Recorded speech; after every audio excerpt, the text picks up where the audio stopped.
doon. Walang fatty foods. Walang bayad. Lahat libre. So tayo ay masaya na doon, hindi tayo makamatay, wala nang away, wala nang problema, wala nang mga sakit. Kaya purihin ang Diyos.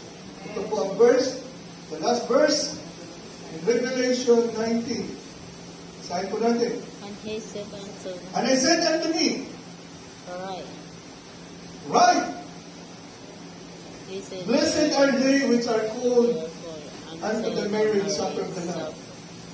Sabi niya nagsasalita dito.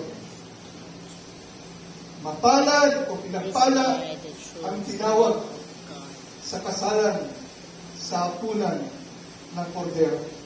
At sino yun? Ang church. Kasi nangako si Lord, sabi niya, hindi ako iinom ulit ng saro.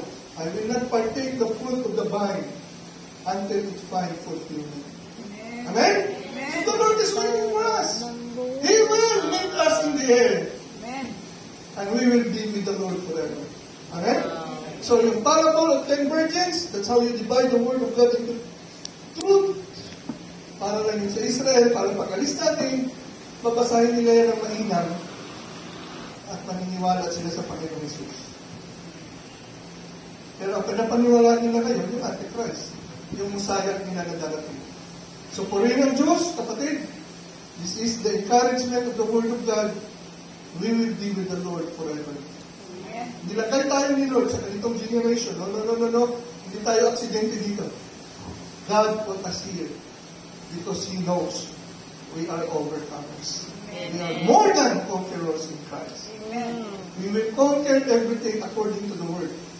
Not according to our own performance. We will not pass through the tribulation.